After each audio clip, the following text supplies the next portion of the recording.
Wasn't the border czar? She was not actually the border czar. She is not the border czar. She was never border czar. She was not the border czar. You should get a 1-year jail sentence if you do anything to desecrate the American flag. Now, I would trust any black woman over any white man in any situation, regardless of context. Woke media gaslights us about Kamala Harris, Trump runs into a First Amendment roadblock, and a TikToker's insane rant about white men.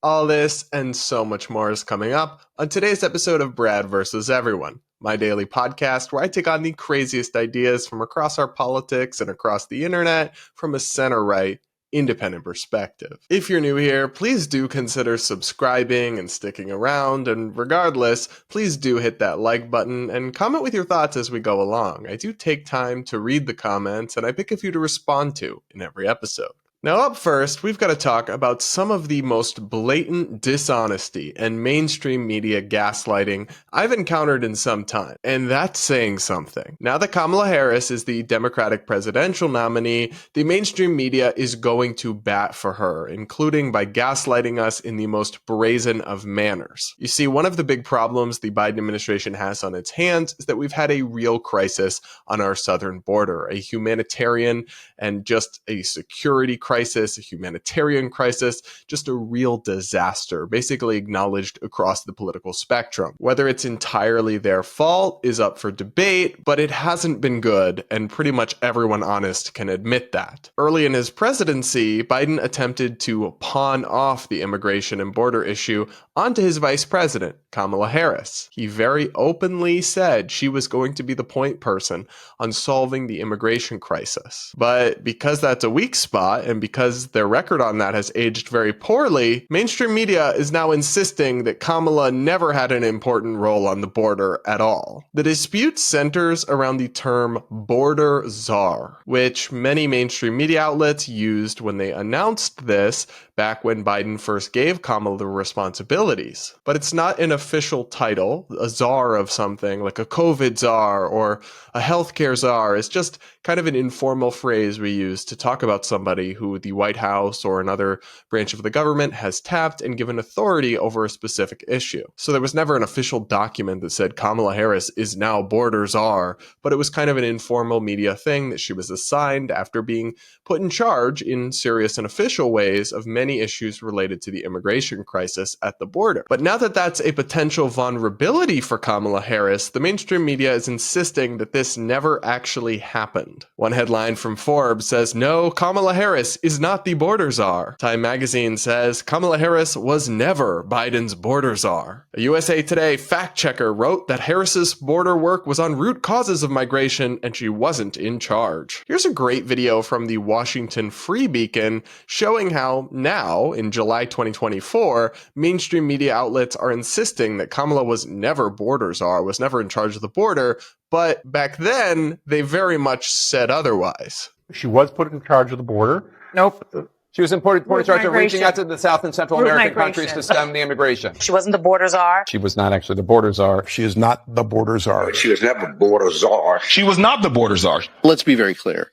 There was no border czar. President Biden put his vice president, Kamala Harris, in charge of one of his administration's growing challenges. She is now the point person on immigration. Vice President Harris is now the Biden administration's point person to oversee his administration's efforts to stem the flow of migrants. Kamala Harris, the point person on immigration. The point person in the effort to stop the flow of migrants. Kamala Harris will lead the response to the border challenge. Kamala Harris to lead the White House efforts to tackle migration challenges at the U.S.-Mexico border. To take the lead on overseeing all of these efforts at the border. Putting his vice president, Kamala Harris, in charge of this. Her first big portfolio item. To oversee solutions. And I have confidence that she's going to do a good job in this role. I think President Biden made a good decision, a wise move. Even the fact checkers are denying this. PolitiFact, which is heavily biased but supposed to be a neutral fact checker, rated the claim that Kamala was appointed border czar as mostly false. Meanwhile, here's a 2021 tweet from Vice President Kamala Harris. POTUS asked me to lead our diplomatic work with Mexico, El Salvador, Guatemala, and Honduras. To address the situation at the southern border, we have to address the root causes of migration. It won't be easy work, but it's necessary. And here's Joe Biden outlining the immigration responsibilities he was delegating to Kamala Harris. I've asked her, the VP, today, because she's the most qualified person to do it, to lead our efforts with Mexico and the Northern Triangle and the countries that help. We're going to need help in stemming the movement of so many folks stemming the migration to our southern border. This is just shameless media spin and dishonesty. Nitpicking over the terms border czar is a silly exercise. Many mainstream media outlets did use this terminology to describe her. But no, it was never an official title, but it's never been an official title. Whenever anybody's named czar of anything in politics, that's not an official title. It is an undeniable, objective fact, explicitly stated over and over again, that Kamala Harris was given significant responsibilities related to immigration and the border crisis. And if that issue had gone better for the Biden-Harris administration, they would be touting her as a champion of it and giving her the credit. But because it hasn't gone well, because it's a liability for this White House, they're now trying to gaslight us and say it never had anything to do with Kamala. She was never given any responsibility. She was never the immigration point person. She was never the border czar. This is why no one trusts mainstream media. The next time CNN or MSNBC executives are trying to understand why their audience numbers keep going down,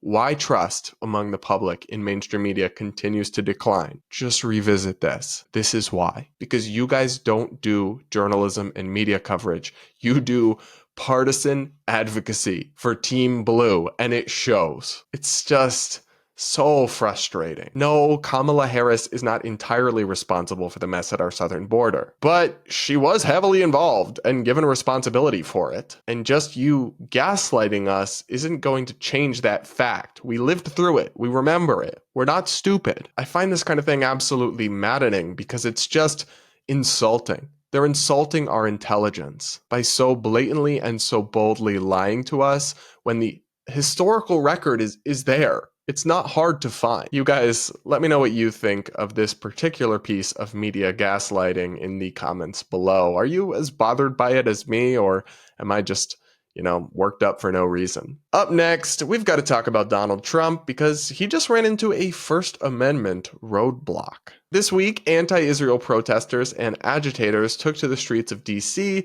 to protest because Israeli Prime Minister Benjamin Netanyahu came to speak to Congress. Unfortunately, they went beyond peaceful protesting and ended up doing things like setting American flags on fire.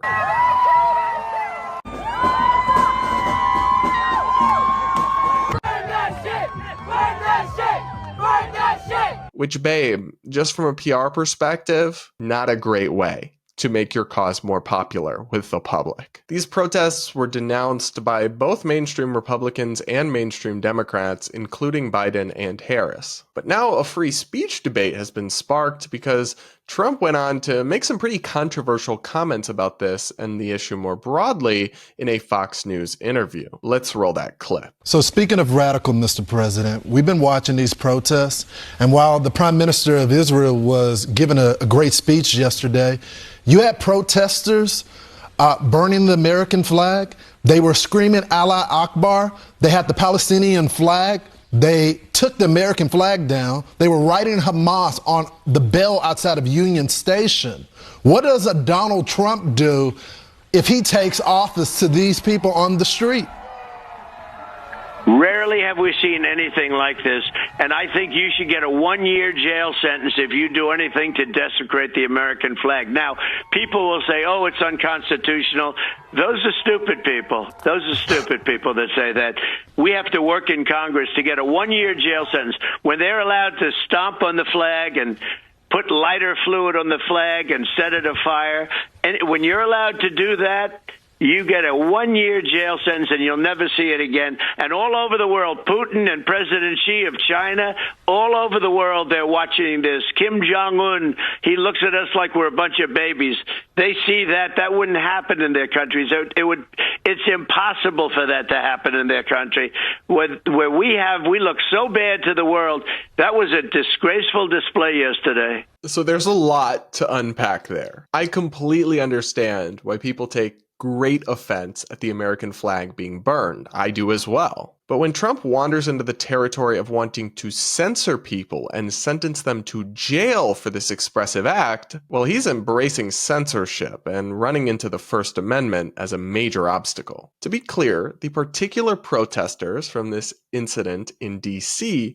can and should be prosecuted because they burned a public flag. They took down public property, a flag that was flying, and destroyed it. That's vandalism. That's a crime. But the act of burning a flag itself, one that you own, cannot be criminalized under our First Amendment, despite Trump's advocacy otherwise. Because his Fox News comments were not limited to just that particular incident, and in the past, over the years, on many instances, he has made it clear that he wants to criminalize all desecration of the American flag, not just acts of vandalism against other people's property, but point blank, he said many times over the years, it should not be legal to burn or desecrate the flag in any way, even if you own it, even if you're doing it in your own property, in your own time. That is blatantly unconstitutional and totally incompatible with our First Amendment. And no, it's not just stupid people who believe this. In fact, it's the conclusion that the United States Supreme Court reached in the famous 1989 case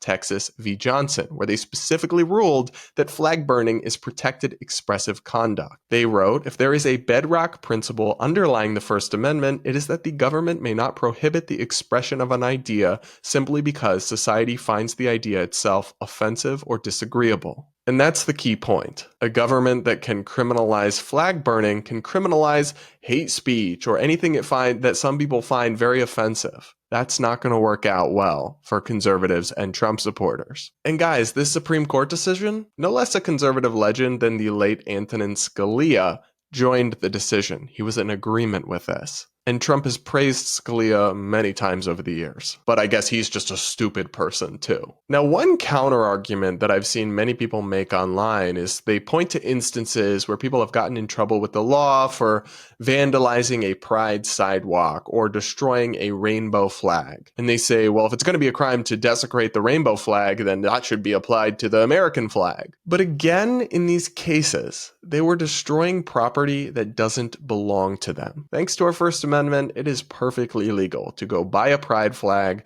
take it home, stand in your front lawn, and light it on fire. So there's not really an inconsistency here. And regardless, it's just whataboutism. And distractions don't change the fact that Trump's comments here are really disturbing because he's illustrating not just a lack of understanding of the First Amendment, but a strange fondness for authoritarian regimes. I mean, he's correct, absolutely true, that in Russia, China, North Korea, this kind of thing would not be allowed because those are authoritarian nations run by dictators, not free countries run by elected leaders. So you'd think Trump would be citing those countries as what not to do, not a playbook of how America should be. That he's got this so mixed up is alarming, to say the least. Now look, even if Trump becomes president again, a law banning flag burning is unlikely to pass. And even if it were to pass, it would just be struck down by the Supreme Court. So this story isn't consequential because of the practical outcome for what it might mean for whether you have the ability to burn the flag, which not something I ever plan on doing. The reason it matters is because it demonstrates Trump's inconsistent understanding and commitment to freedom of speech on a fundamental and principled level. And that's something Americans should be very wary of. But you guys let me know what you think in the comments below. If you disagree with me, I want to hear you out. I want to hear why. And now it's time for Brad versus TikTok, my daily segment where I take on the craziest ideas from their clock app. Pronoun of the day is slug. Make sure you're subscribed if you aren't yet. Don't forget to hit that like button to reward my suffering because I lose brain cells wading through TikTok to find these videos for you. So the least you can do is reward me with a like. Now let's listen to one particularly unhinged video where a woman explains why she will always categorically trust black women over white men. So it seems to have made a couple of people upset when I said that I would trust any black woman over any white man in any situation, regardless of context. So I just wanted to clarify a little bit. I guess if I had to think of another way to put it, I would say if I was in front of two guards and one of them only told the truth and one of them only told lies, and one of the guards is a white man and the other guard is a black woman, I'm asking no questions. I know who the liar is. It's the white man. And if I'm wrong and she leads me to my death, Good for her. She did a great job lying to me. That's her job, as the liar. I should be so lucky to be lied to by an intelligent woman of color instead of another goddamn white man. Babe, put down the crack pipe. You've had enough. I mean, you're out here sounding like the woke KKK. I genuinely can't imagine making blanket statements about entire demographic groups of people and then specifically adding that these are true regardless of any context or any details. Like, you're openly saying that you think one identity group is inherently and always superior to another. There's gotta be a word for that. It's on the tip of my tongue. Oh, racism, sexism, bigotry. The comments on this TikTok were wild. The number of people who came out of the woodwork to be like, yes, queen, I agree. As a white woman, I just think it's sad that white women aren't doing enough to be trusted by women of color in return. Yeah, there was no explanation needed. Black women are always more trustworthy. As a cis white man, side note, anytime somebody opens up a sentence with as a cis white man, you're about to hear a cringe take. As a cis white man, I absolutely trust any black woman over any white man. Flat out, no question. Another person writes, literally no situation where I'm trusting a white man over a black woman. Another white woman writes, absolutely, 100. I would always trust the black woman. I can't believe these people actually think they're progressive when they deadass just sound like non-binary David Duke. And guys, these same people are the first to decry the rise of misogyny and the red pill and Andrew Tate and all that stuff. But stuff like this is literally why that exists. Openly anti-men content, just hating on men in general, no context, no exceptions, no room for individuality. I mean, it's why people get pushed down those alt-right pipelines or the red pill rabbit hole. I'm not saying that's defensible. I'm not saying that's okay, but I am explaining that things have a cause. And if you want society to become less sexist and less racist, then the last thing you should do is make men, particularly white men, feel like they're being discriminated against or rejected or hated because of who they are, because they'll put their walls up in defense and give that energy right back. I also feel like this whole white women bowing down to black women, I just saw this thing about a white women Zoom call for Kamala, and it's like, is this not to some degree weirdly fetishizing black women? Like, they're just people. Some of them are great. Some of them are not so great. Some of them are smart. Some of them are dumb. They're just individuals like anybody else. Some of them are very trustworthy. Some are not. I know I have people from every group under the sun that watch me, but if you are a black woman, I would love to know what you think of this. Does this make you feel good, or does it make you feel creeped out? Because I find it creepy on your behalf, honestly. And we'll leave it there for TikTok for today, because God help us, this shit just continues to get more and more deranged. And now I'll read a few of your comments before we wrap up today's show. So these comments are all focusing on my take on JD Vance decrying the rise of childless cat ladies and saying that not having children means you're unsuited to wield political power. Apparently, my take on that sparked a bit of controversy, which, to be honest, is what I expected. One person writes, as a childless cat lady, I deeply care about my local community, state, and country. I am involved, and I have the time to do so. Yeah, I've heard from so many of you who don't have kids, either through choice or not through choice. And again, you've told me that you do care. It's just not a good way to evaluate whether people care about their community or their country, whether they have kids or not, whether they're invested in the future of humankind or not. The correlation isn't there. Another person says, I appreciate you wanting to take the high road on Kamala. I definitely don't talk that way, but the other side isn't taking the high road. They're going to say those things about conservatives no matter what, and it's working. I mean, yes, I think that's true, but I always say this, we teach kindergartners that two wrongs don't make a right. And also, even just from a tactical perspective, the ad hominem stuff is really losing its power. Americans do not care about people being called every name in the book or constant invocations of bigotry. They want to know why their grocery bill is so damn high. The more that Republicans speak to kitchen table issues, the better that they'll do. Another person says, good take by Brad and those in the comments on Vance. I do, however, reject Goldberg's idea that men haven't had a child because we didn't carry one. OMG. Yeah, I will say I didn't totally agree with that part of what she said. I understand that men don't know what it's like to literally bear a child, but obviously they do know what it's like to have children, and many men are intimately involved in the raising of their infants into children and toddlers and change diapers and do all that. And so she shouldn't discount men and fathers. But yeah, I mean, the main thrust of her point, I did agree with, but not that particular bit, no. Another person said JD Vance is 100% right. I never gave a shit about politics until I became a mother. Okay, but that's you. You can't generalize or universalize that experience because it's not true for a lot of people. Another person says, sorry, Brad, you're completely wrong on the issue of children. You've drank the anti-family Kool-Aid. This was genuinely perplexing to me because I don't know how anything I've said could be construed as anti-family. All I'm saying is not to stigmatize, shame, or suggest that they're unfit just because some people chose or didn't choose and just aren't able to not have kids. I don't think that's anti-family in any way. All right, everybody, that is it for this episode of the Brad vs. Everyone podcast. Thank you so much for joining me. Do remember you can now listen to Brad vs. Everyone on all podcast platforms, Apple, Spotify, everything under the sun, hopefully. Don't forget to subscribe on YouTube if you haven't yet. Hit that like button and do comment. I do read the comments. I take the time to go through them, so do that. And with that, we'll talk again next week.